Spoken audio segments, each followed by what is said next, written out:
পটুয়াখালী জেলার মির্জাগঞ্জের প্রত্যন্ত এলাকার মানুষের দোরগোড়ায় স্বাস্থ্যসেবা পৌঁছে দেওয়ার লক্ষ্যে 2 দশক আগে নির্মিত হয়েছিল 20 শয্যার হাসপাতাল। কিন্তু দীর্ঘ 20 বছরেও পূর্ণাঙ্গভাবে চালু হয়নি হাসপাতালটি। জনবল সংকটে চিকিৎসা সেবা থেকে বঞ্চিত প্রায় 30,000 মানুষ। পটুয়াখালী থেকে জহিরুল ইসলামের পাঠানো তথ্য ও ছবিতে ডেস্ক প্রতিবেদন।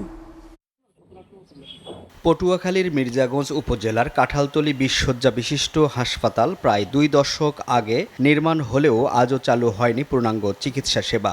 জনবল সংকটে হাসপাতালটি এখন যেন পরিণত হয়েছে একটি অব্যবহৃত স্থাপনায়। 2006 সালের শেষ দিকে 3 একর জমির উপর নির্মিত হয় হাসপাতালটি। মূল ভবনের পাশাপাশি চিকিৎসক, নার্স ও স্টাফদের জন্য রয়েছে আবাসিক ভবন, অ্যাম্বুলেন্স, গ্যারেজ এবং জেনারেটর ভবন। শুরুতে কিছুদিন বহির্বিভাগে চিকিৎসা সেবা চালু থাকলেও সরকার পরিবর্তনের পর বন্ধ হয়ে যায় আন্তঃবিভাগ চালুর সব কার্যক্রম। বর্তমানে হাসপাতালটির 41টি অননুমোদিত পদের বিপরীতে কর্মরত আছেন মাত্র 3 জন নার্স। চিকিৎসক না থাকায় অচল হয়ে রয়েছে অধিকাংশ চিকিৎসা সরঞ্জাম। দীর্ঘদিন ব্যবহার না হওয়ায় নষ্ট হচ্ছে কোটি টাকার অবকাঠামো।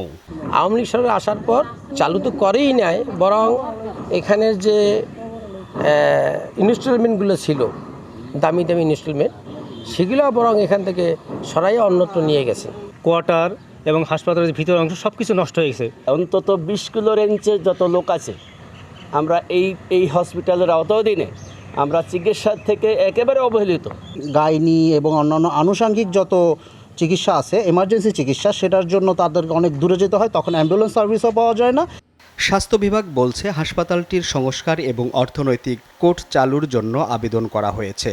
নতুন অর্থনৈতিক কোড খোলা সহ নতুন যে পোস্টিংয়ের জন্য কার্যক্রম চলছে এবং এটা মিনিস্ট্রিতে আছে। তো এই সব কিছু ইনশাল্লাহ ঠিকমতো যদি হয়, আগামী 2-3 মাসের ভিতরে ইনশাল্লাহ একটা ম্যাসিভ একটা চেঞ্জ আমরা ওখানে দেখতে পাবো।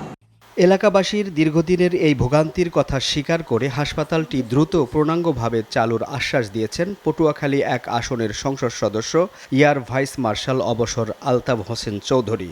কিছু বাজেট আমরা পেয়েছি, কিছু ইকুইপমেন্ট জোগাড় করেছি, আর কিছু ডাক্তারের পোস্টিং করেছি, ডাক্তার, নার্স, অ্যাডমিনিস্ট্রেটিভ পজিশন। ওটা এখন চালু হয়েছে, পূর্ণাঙ্গ চালু হয়তো আর একটু সময় লাগতে পারে। হাসপাতাল আছে, ভবন আছে যন্ত্রপাতিও, শুধু নেই প্রয়োজনীয় জনবল। তাই নেই চিকিৎসা সেবা। দ্রুত জনবল নিয়োগ, প্রয়োজনীয় সংস্কার এবং হাসপাতালটিতে পূর্ণাঙ্গ চিকিৎসা সেবা চালু করার দাবি স্থানীয়দের।